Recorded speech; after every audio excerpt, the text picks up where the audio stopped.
So you're all very welcome. It's great to have people here this afternoon. My name is Louise Ryan, and I'm Senior Professor of Sociology, and I'm Director of the Global Diversities and Inequalities Research Centre. I've just posted the link to the centre in the chat. Today's seminar is part of a series of regular seminars that we host at the Global Diversities and Inequalities Research Centre. We have a mix of online seminars like today, but we also have in-person events. And I'd like to draw your attention to two big in-person events that we have taking place in May. On the 1st of May, we have a one-day conference on the 20th anniversary of EU enlargement. Yes, it was 20 years ago that the EU massively expanded with countries from Central and Eastern Europe. With the sort of infamous 1 million Poles arriving in Britain practically overnight. That is a massive exaggeration, but you kind of get the picture. And many people would have argued that that was kind of a spark to the flame of Brexit. So we'll be having this conference on the 1st of May at London Met. It will be hybrid, in person, but people can join online. So if anybody is interested in that, information is on the centre website.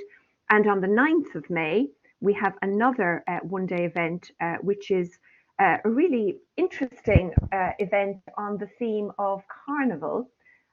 So quite different. It's the power of performance, laughter, carnival, and the reversal of order. We don't often have conferences about laughter. So I think that's going to be highly innovative, and that's on the 9th of May. All information, again, on the centre website.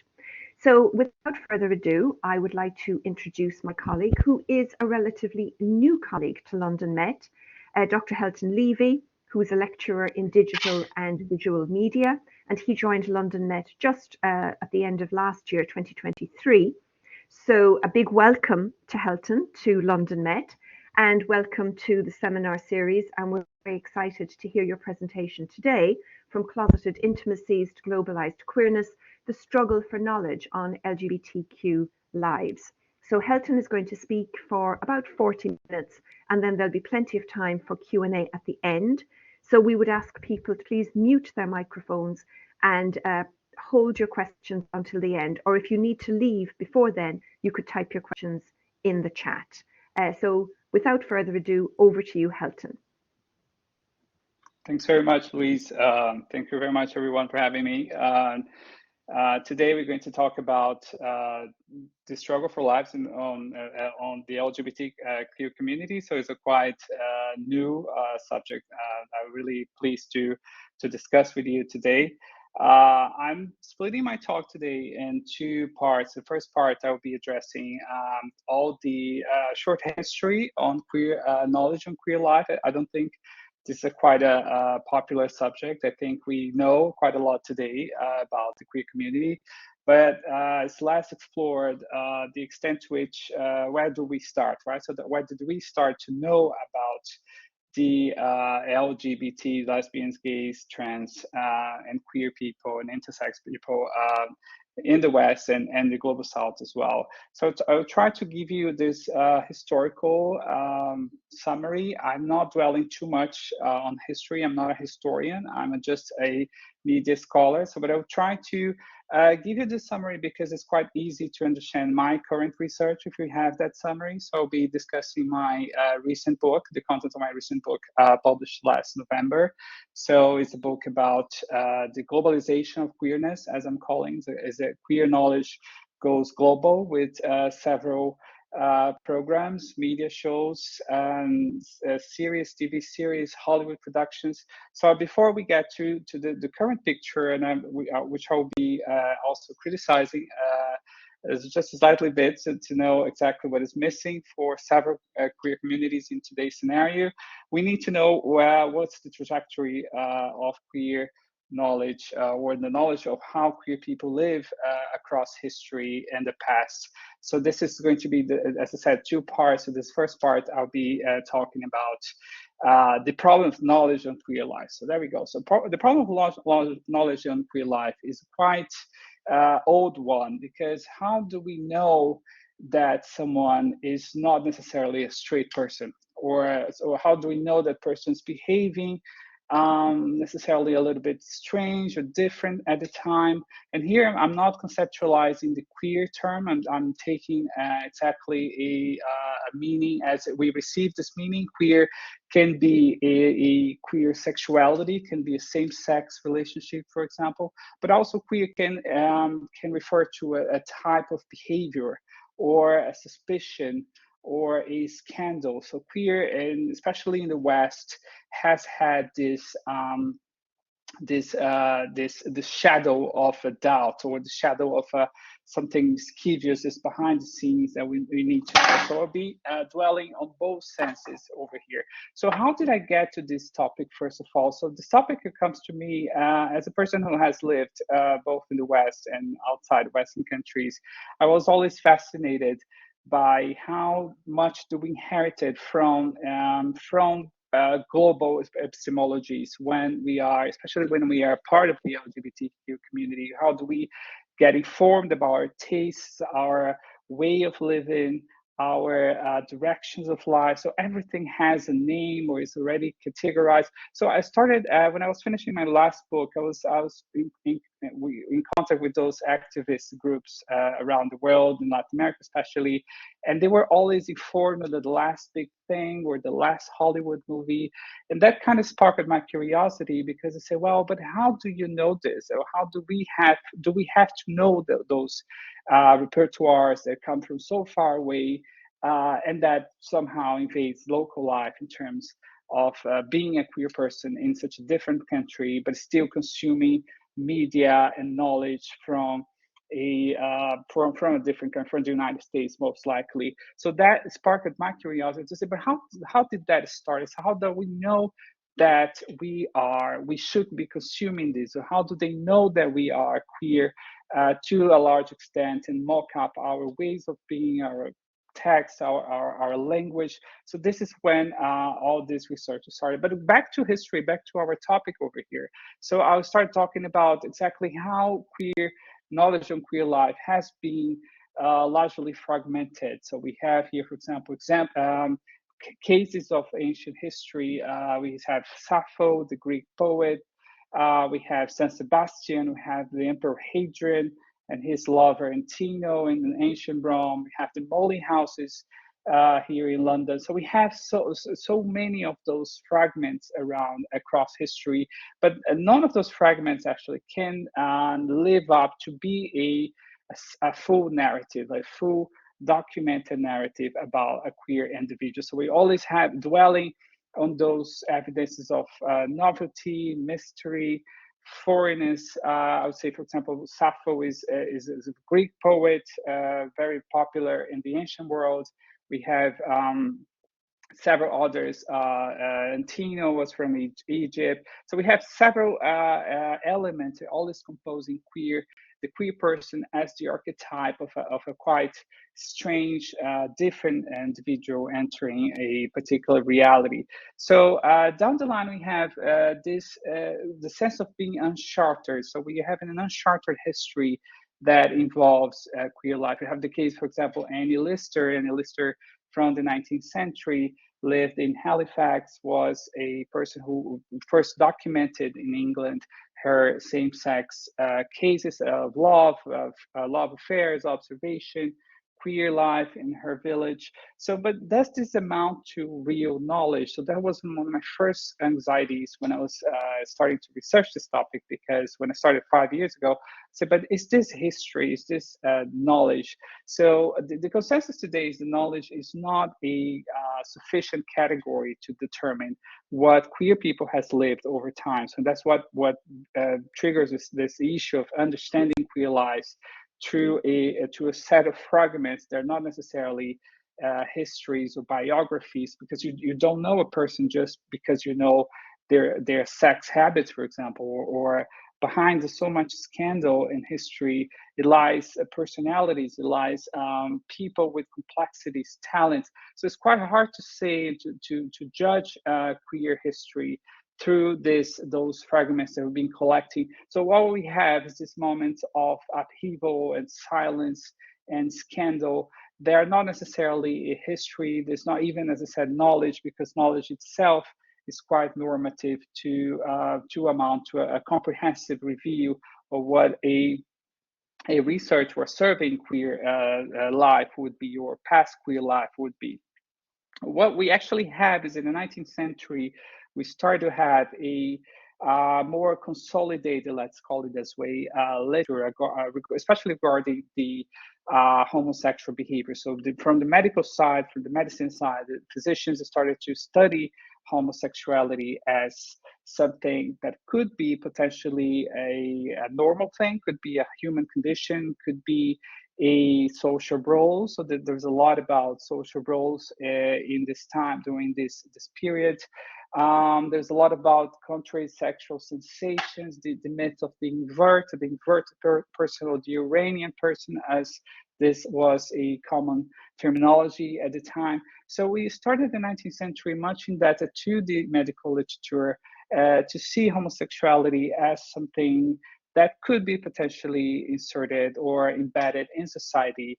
But we still should have some regard, some special care, not to have that kind of knowledge entirely spread out, or that knowledge should still be under the realm of medicine and of physicians. So we have this in Germany. We have for the first time, that's the so-called considered invention of homosexuality in 1869. Was an idea by Michel Foucault that homosexuality was invented when the German parliament at the time decided to vote for a bill in which homosexual behavior would be decriminalized, and it would start to be not necessarily repressed at the time. But because of so much was going on at the time, there was a time for wars, was a time for many conflicts that didn't go ahead.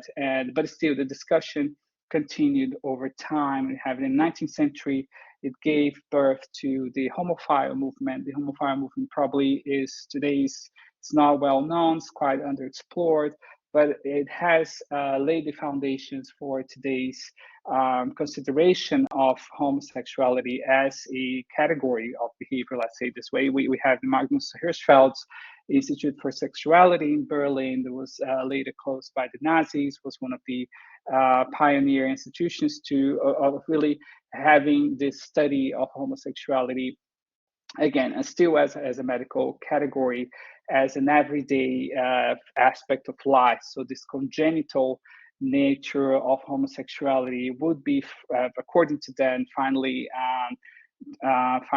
we will get rid of this congenital nature in order to become something more socially accepted.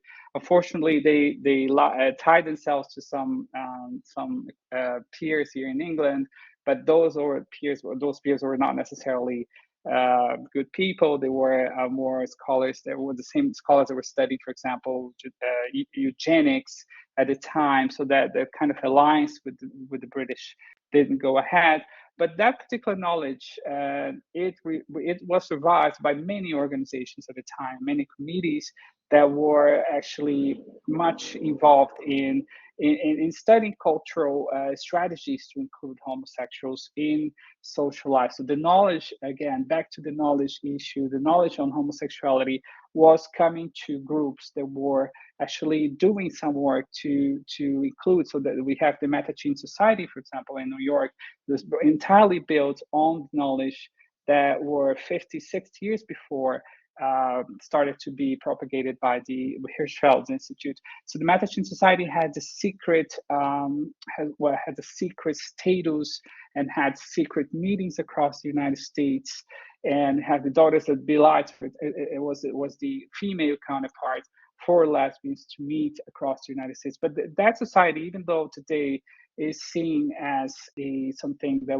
is obsolete, or we don't need that anymore, but many generations, probably 2 generations before me, or let's say people born in the 1950s and 1960s, they will entirely follow the commandments of the Meta-Teen Society, of other societies that were homophile, in the sense of promoting rules and norms for the introduction of homosexuals in society. We see, for example, in this case here, this is a sign placed in East Village in Manhattan, in New York City, asking for restraint and that we are nice people, but please respect all the quietness. So that really is in a nutshell what the homophile movement was in the early 20th century. But the critics of the homophile movement, of course, they accused the group of perpetuating the closet as this institutional concealing space for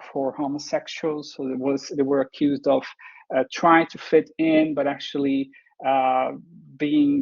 rejecting non-normative ways of dressing or speaking. They were kind of commensurates to fit in, not to provoke too much noise. In some, they was just simply, you're different, but we have to respect the normative ways of being. Was more of a matter of being one of the crowd, of just submerge and feel like you are belonging. And it actually was a strategy to trigger everyone's indifference towards what would constitute a queer person at the time. So a queer person, in other words, was trained to be a much more normative person or normative behavior than the person should be, or a prescription of how one should behave at the time.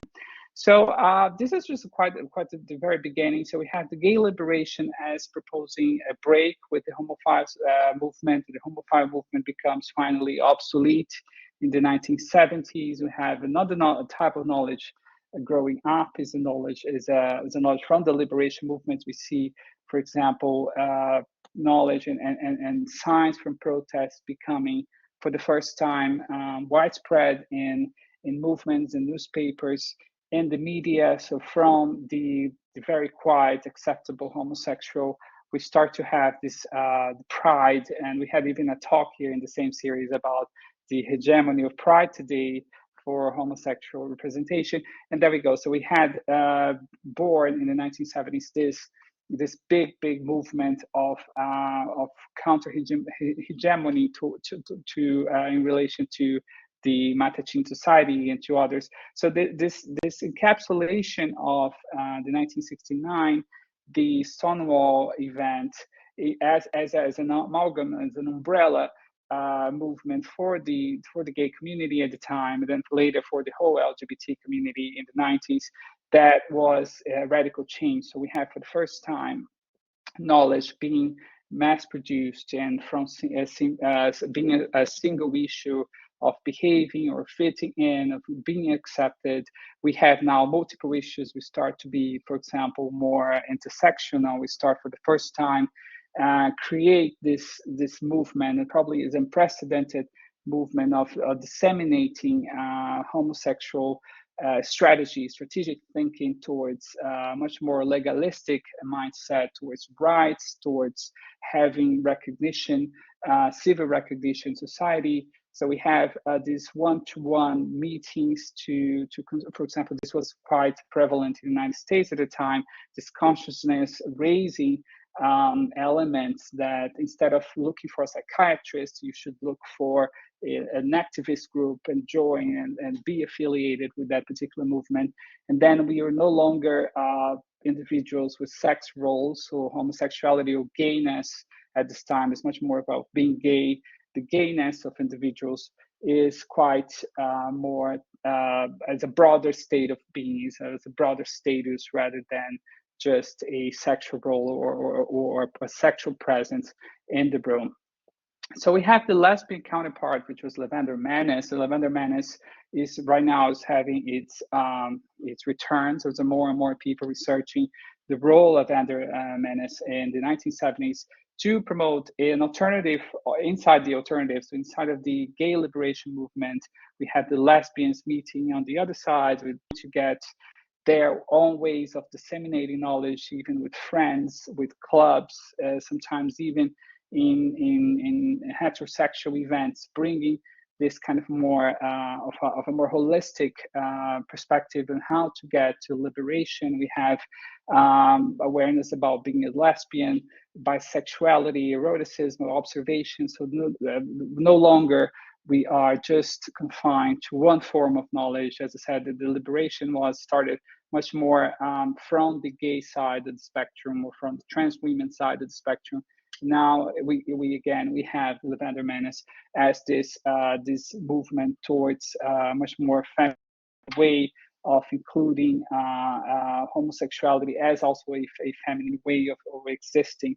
So just the last part of the first part of my presentation is about the AIDS crisis. So we arrived in the 80s and 90s. So the AIDS crisis provoked another shift into medicalisation. So we are back into the medical books, into prescriptions and societal kind of shock and scandal. We have, for example, knowledge becomes something much more medical. So we have much more to like we lived recently in the COVID era, this mingling between private life and medical prescriptions. So you're supposed to do this because you have to stop the plague or stop the disease.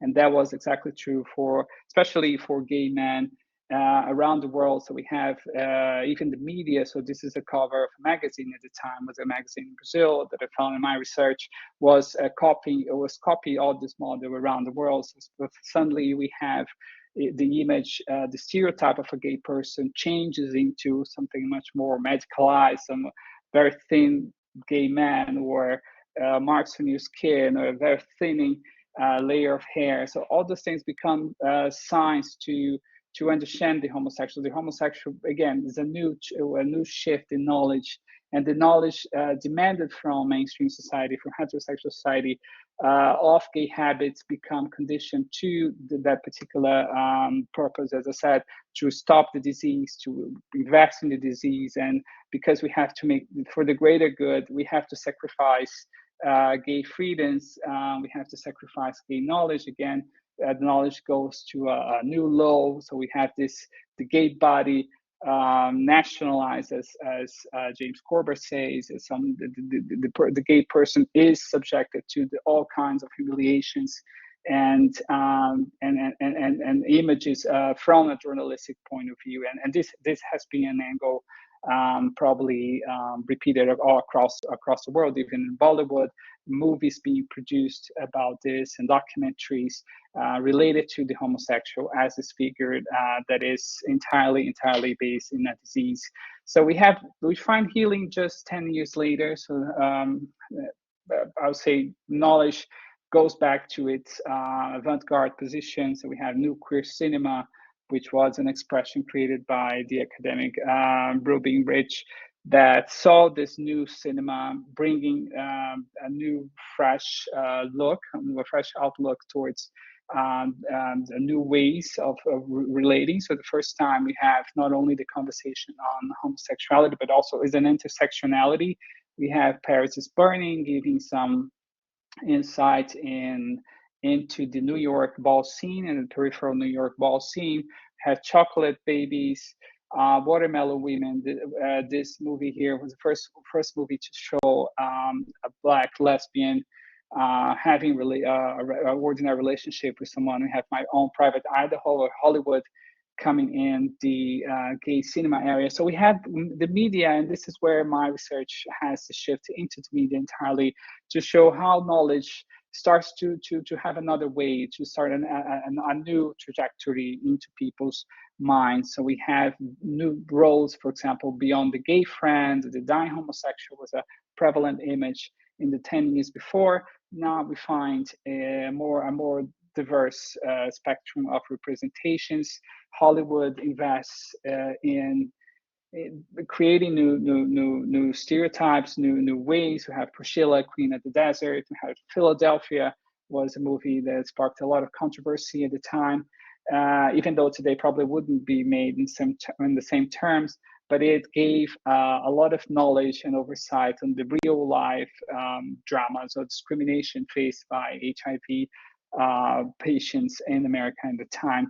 But at the same time, we have another epistemological change as the gay category. So the gay person was no longer to be known as a gay person, but also as a queer person. So according to Alexander Doty, and this is quite the consensus in the literature today, so gay is the gay identity starts to suffer its first fractures in the late 1990s, when we have this much more open ways to refer to the communities. This is a time again that the LGBT acronym goes more popular. So we start to coalitional thinking across different activist groups in the United States, and this becomes quite of a standard exported around the world. So the LGBT is slowly replacing the gay politics at the time.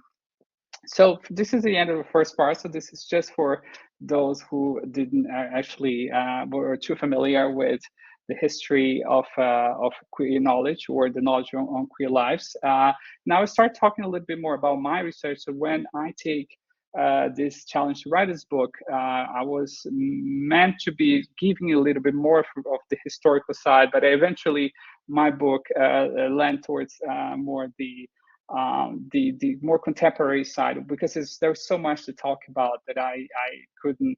I think it's at least 3 books here in this talk, but I will just focus now on my contemporary side of queer media, which I'm calling right here globalized queerness. So this book was an attempt to relate to the recent queer media, to the extent that this media can increase queer knowledge. So that was my first intent, to make sure that are we gaining something as queer media goes global. So are we having something that we didn't have before in the age of RuPaul or drag queens, or a spectrum of queer media that is coming to be viral, to be ultra successful today in the media. So just to start, so my research questions were quite ambitious, and I think I landed in a place of an intermediary place. I'm not saying that I respond to all of them in this book, but I tried to see exactly how do we account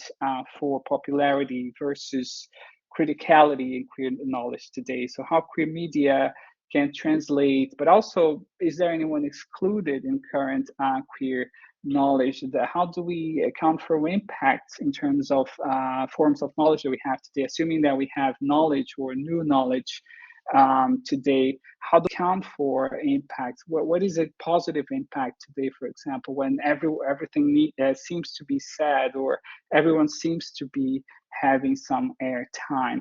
So my first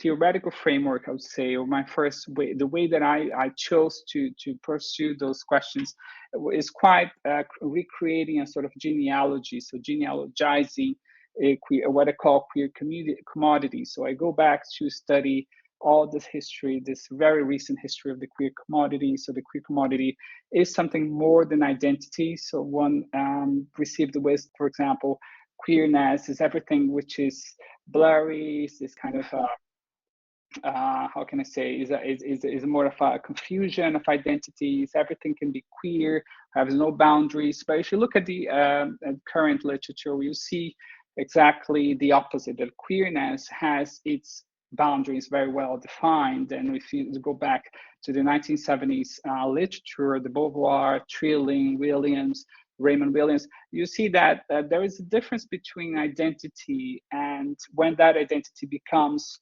something else. So there is a difference between agency and the agency of some groups like the feminists. I used a lot of the feminist knowledge from the 1970s.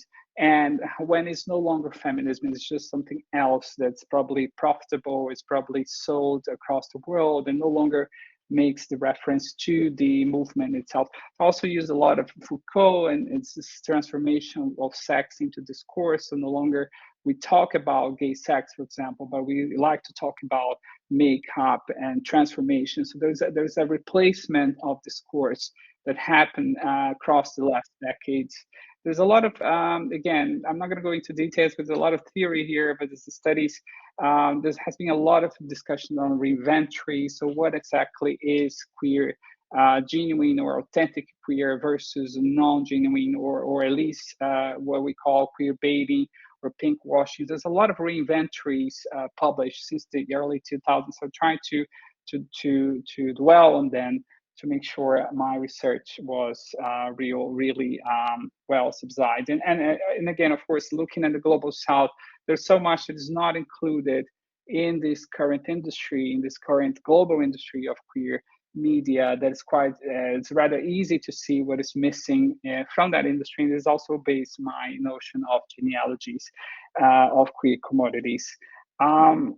Again, just to another background information, we're also not dealing with the same thing here. When I don't like to compare the 1970s with now, because today we have quite a more broader platform to discuss. We have the LGBT community, which is something else. So I'm picking some data from recent studies, and as long as we are actually on a very different perspective right now, because the LGBT community is something that is, especially in the US, those are data from the US.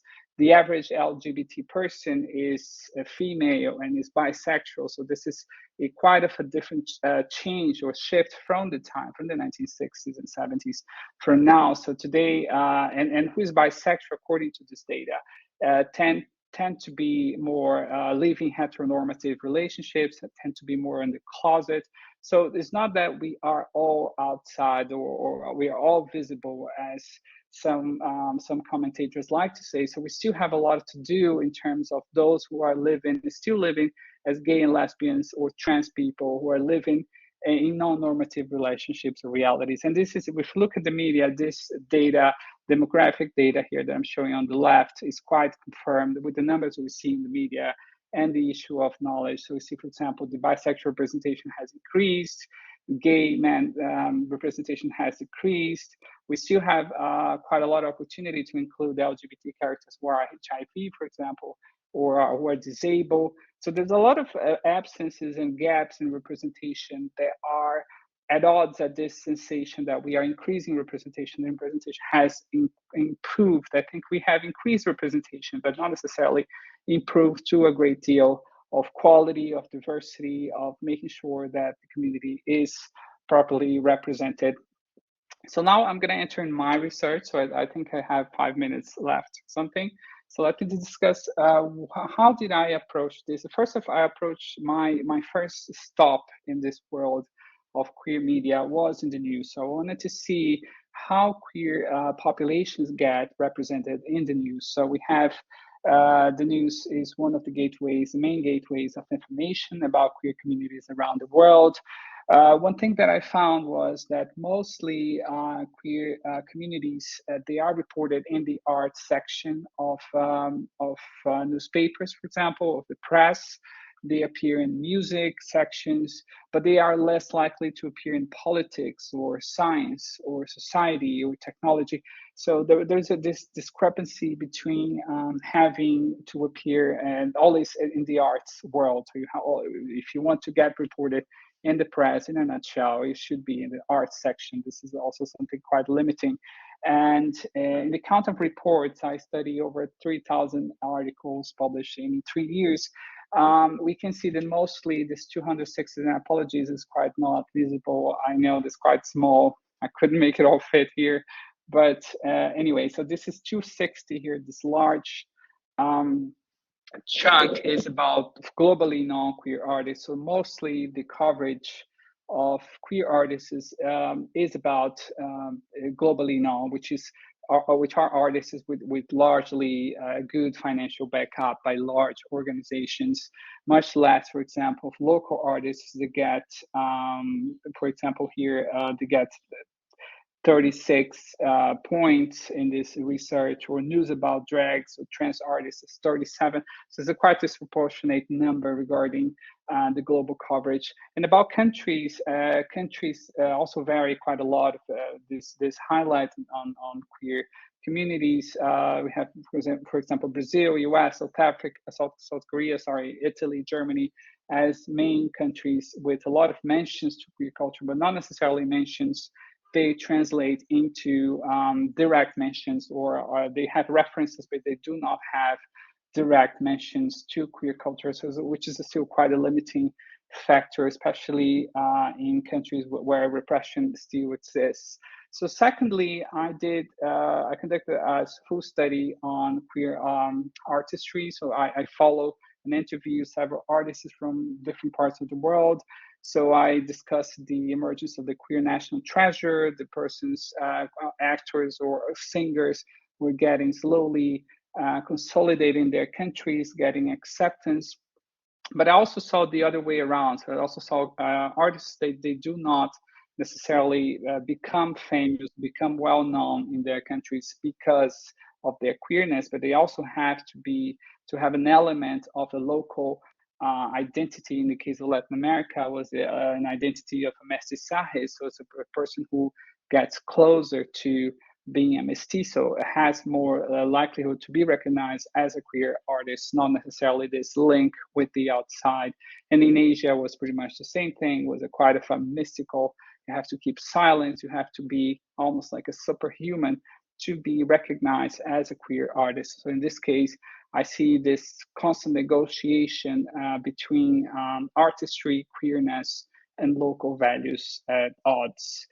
I also studied trans content creators. So those, this is one of the more recent part of my research. So I've been delving into what those creators they are doing. So I think the trans community, in relation to the other members of the LGBT community, they have advanced quite a lot in terms of knowing about themselves, in terms of investing in their own knowledge. So if you see here, for example, the main topics they discuss is quite a lot about the trans community. There's a lot of native knowledge of themselves, hormones, health issues, transition.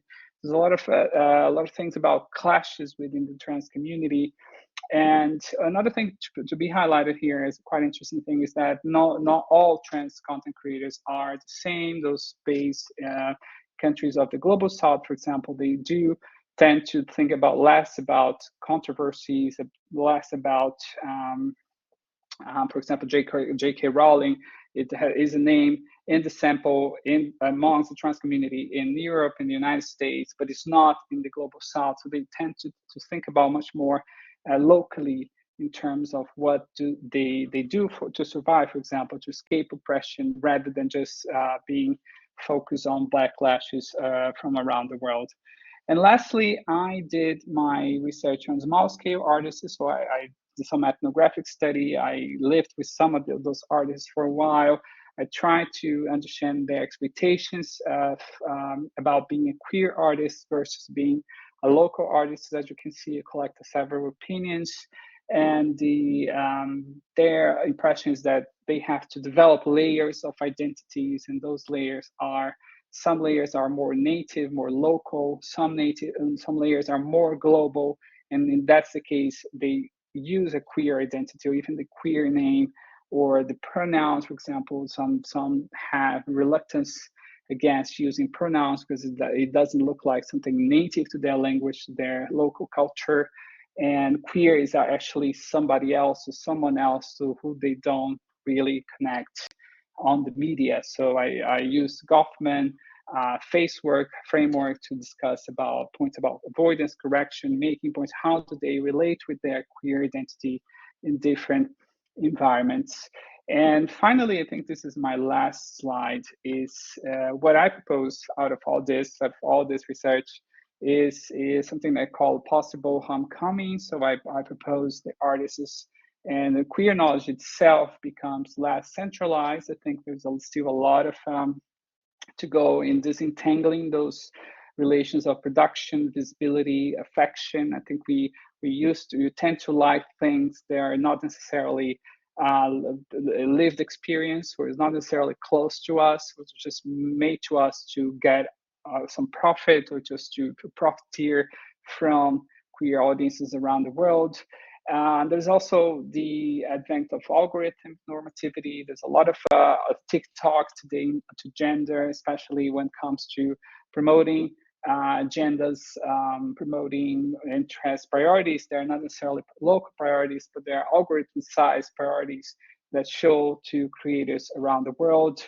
And I think the struggle for knowledge continues. I don't think the struggle for knowledge is ended. I think that with all that said, I believe that we are still not knowing a lot of about queer community, especially queer community that is focused or is based outside the West and in the other marginal peripheral countries around the world from the media industry, especially that was my focus here. And I hope that this can be changed with local solutions and more local networking across the queer communities around the world.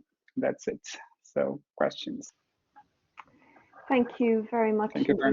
Thank you, Helton, for that very comprehensive survey from ancient Greece right up to the present day, and also taking in lots of geographical locations along the way. So that was a very comprehensive overview, which obviously reflects your immense work and research on the topic.